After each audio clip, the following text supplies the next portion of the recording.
A série da Agatha Harkness terminou, né? Aliás, uma fantástica série da Marvel, hein? Mas um monte de perguntas os caras deixaram de propósito aí, possivelmente como ganchos para a sequência do CM. Então no vídeo de hoje, com base naquilo que é canônico dos quadrinhos, nós vamos tentar responder algumas dessas perguntas e projetar o que pode vir adiante aí. Então se você quer saber, vem comigo que é agora.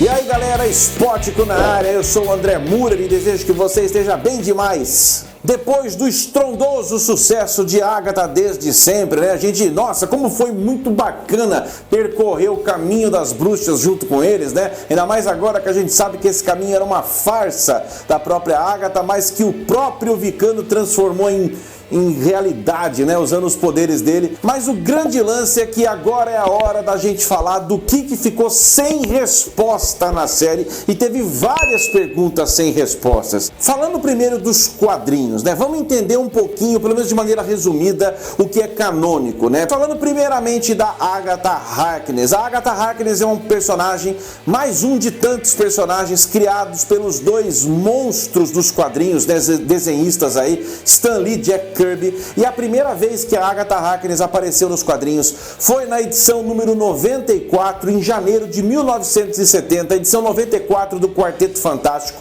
onde ela já foi apresentada pra gente como a governanta da família Richards. Ela foi apresentada como a babá do filho de Sue Storm e Reed Richards, o Franklin Richards. A Agatha Harkness não tem uma idade precisa, correta nos quadrinhos. Ela data lá, muitos acontecimentos dos quadrinhos dão a ideia de que ela existe há milhares e milhares de anos. Também não há uma descrição sobre o pai da Agatha Harkness, apenas da mãe, da Eva Nora Harkness. O próprio filho dela, o Nicholas Scratch, que apareceu tanto no final da série agora, ele também não tem um pai nominado para ele. E muito diferentemente do que foi apresentado no live action, o Nicholas Scratch, o filho da Agatha nos quadrinhos, é altamente demoníaco. O cara tem parceria fiel ali com o Mephisto. O cara é tão ruim que em dado momento da história, quando a Agatha já tinha passado por tantas, né, por ter mexido ali com magia negra no seu passado, lá na caça às bruxas em Salem, tempos depois, o próprio Nicholas Scratch faz com que a comunidade da Nova Salem, principalmente, se volte contra a Agatha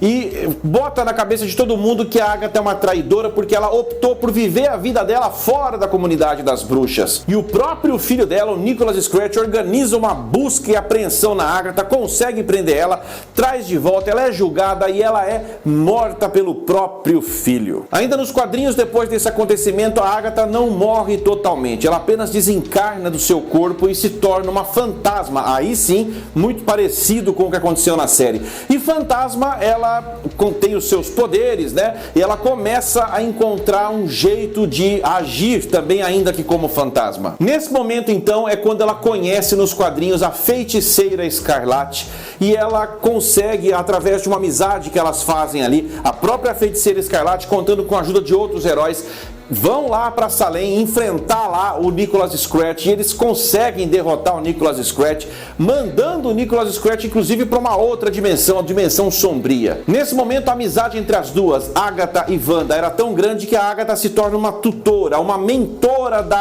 de bruxaria, sobretudo ensinando a Wanda a usar as suas habilidades. A Wanda, que é uma mutante, ela tinha que saber usar, conciliar tanto os dons advindos do gene X dela com os seus dons de bruxaria. Não basta ser uma bruxa mutante. Pensa no tamanho do poder dessa mulher. Aliás, para quem não sabe, Wanda Maximoff é filha de Magneto, hein? Durante a batalha ali com o Nicholas Scratch e banindo ele dali, e banindo também a Sete de Salem, ou os Sete de Salem, filhos do Nicholas Scratch, a energia emanada desse coven, né, formado ali em nome do Nicholas Scratch, através dessa energia que a Feiticeira Escarlate suga para fora da comunidade de bruxas, ela retém uma parte dessa energia e, usando o poder que ela tem, ela consegue então alterar a realidade e, usando a magia do caos ali, ela cria as almas dos dois filhos dela, do Thomas e do William. Em dado momento nos quadrinhos, quando a Wanda sai de perto dos filhos, deixa lá os dois filhos dela aos cuidados da Agatha e sai para alguma missão,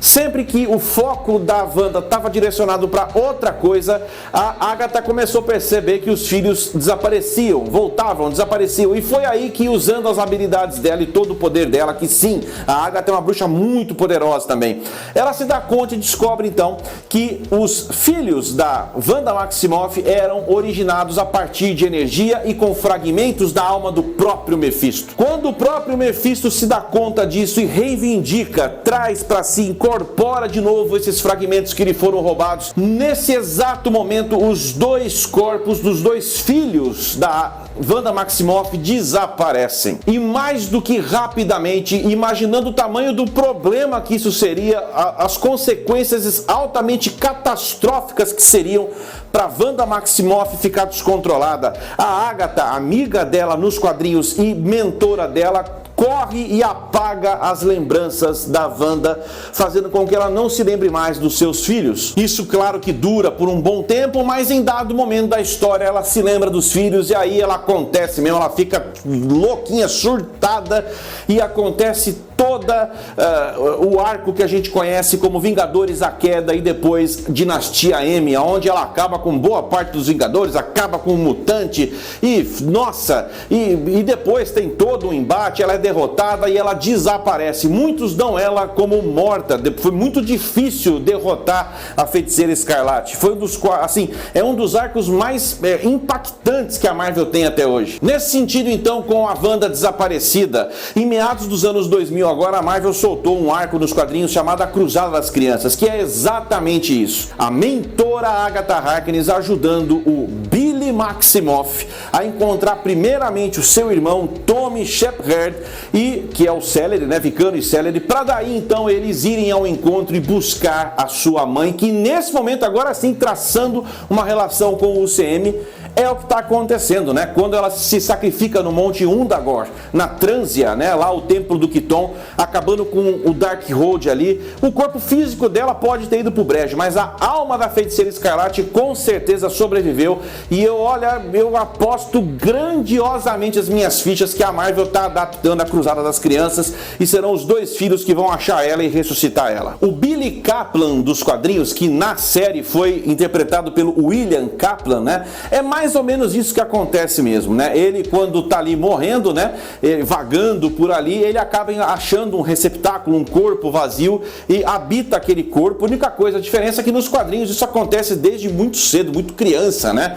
Ele nasce praticamente dentro de um corpo de criança e passa toda a sua adolescência, sua parte juvenil, habitando um outro corpo, né? E é como se ele fosse filho de um outro casal e fosse ao mesmo tempo um filho espiritual da Wanda. Ainda sobre os quadrinhos, a gente precisa falar da entidade Morte, né? Da Lady Death, ou a Senhora Morte, que na série foi dado ainda o nome de Rio Vidal para ela, né? Interpretada aí pela atriz Aubrey Plaza. Nos quadrinhos, a entidade Morte foi criada a partir do próprio Big Bang do universo, junto com outras entidades, e ela é altamente poderosa. A Morte é imortal, veja só. E nos quadrinhos, a função da Morte é muito simples, é trazer equilíbrio ao universo. Ela diz na série, ela também repete isso nos quadrinhos, ela é inevitável, e de alguma forma, sempre alguém acaba, em algum momento, todos vão acabar chegando nos braços dela. Nos quadrinhos, a Morte se relacionou afetivamente com algumas pessoas, né? E das pessoas, dos casos mais famosos que ela teve, a gente pode citar dois, com o próprio Deadpool,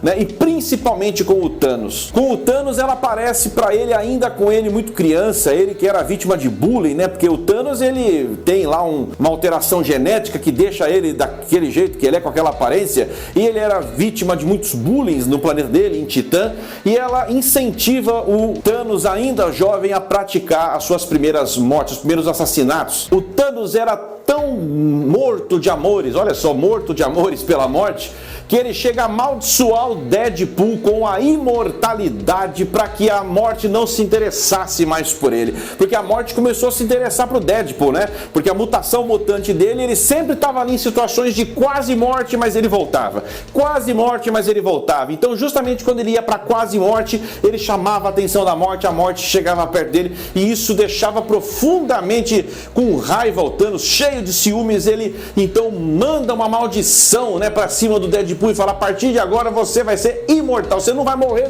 você não quer morrer, você não morre, então você não vai morrer mesmo. Assim a morte não fica mais interessada em você. Olha só, nos quadrinhos não há uma menção significativa ou nenhuma menção de uma relação amorosa ou mesmo uma relação que fosse entre Agatha Harkness e a morte. Isso foi adaptado no live action e eu vejo muitas semelhanças nessa relação íntima da Agatha com a morte para com a morte e o Thanos dos quadrinhos. E agora sim, entrando nas questões não respondidas com base nesse viés dos quadrinhos que a gente tem. Por que a Agatha foi parar em Westview? Nunca foi respondido. Dá pra gente chutar que talvez ela estivesse transformando Westview numa nova comunidade de bruxas para ela, ou ela pode simplesmente estar fugindo da morte, ou ela pode simplesmente estar fugindo da Sete de Salem. Outra questão: como que a morte finalmente descobre que a Agatha Harkness está em Westview?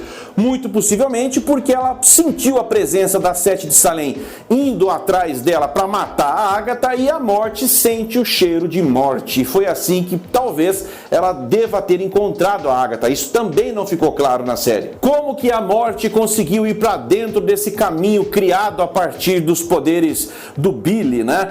Isso também tem até uma resposta muito simples. Assim como nos quadrinhos, quer dizer, não foi respondido, mas acredito que assim como nos quadrinhos, a morte ela não pertence a um lugar físico específico. E ela diz isso em dado episódio, quando ela é perguntada, né, como é que você veio aqui? Ela fala: eu estava aqui na vizinhança. Essa vizinhança talvez não fosse o Westview, mas sim talvez alguma dimensão alternativa. Podia ser o Reino dos Mortos, poderia ser qualquer outra dimensão, por isso que ela disse: eu estava na vizinhança. E aí ela participa tranquilamente do caminho como morte. Outra pergunta, e essa é uma das principais perguntas: afinal de contas, que relação amorosa é essa entre Agatha e morte, morte e Agatha? O que aconteceu no passado delas para que elas fossem tão próximas assim? Possivelmente a morte se interessa pela Agatha na medida em que a Agatha vai ceifando vidas para ela. Aliás, ela disse isso no episódio, né? No episódio que eles estão ali, ambientado nos anos 80, se eu não me engano, ou 70, não me lembro agora aqui, ela diz pra Agatha ali, quando a Agatha aperta o microfone para todo mundo ouvir, né, que esse era o acordo que elas tinham. A Agatha fica com os poderes das bruxas e a morte fica com as bruxas.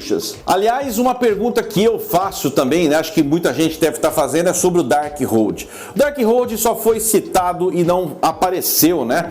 Não foi sequer mostrado um flashback dele, porque o Darkhold teoricamente está destruído depois do que a Wanda fez lá em Doutor Estranho no Multiverso da Loucura. Mas muito possivelmente, quando a Jennifer disse pro garoto, pro jovem, para abrir o olho com a Agatha, porque reza a lenda que ela trocou o filho pelo Darkhold, e essa história não foi melhor aprofundada, parou por ali. Eu vou chutar aqui teoria da minha cabeça, em dado momento, trazendo pro live action, como que eles podem adaptar essa explicação. A Agatha fica grávida do Nicholas Scratch, e ela, sedenta por poder, paralelamente a essa gravidez, descobre que ela pode ter acesso ao Darkhold. Então um pacto é feito com a morte: eu levo o seu filho Nicholas Scratch e te dou o Darkhold. Mas claro que dentro da cabeça dela, ela já traquinou um jeito de tentar enganar a morte, de ficar com o Darkhold e ficar com o próprio filho. Por isso que ela foge, quando ela tá grávida,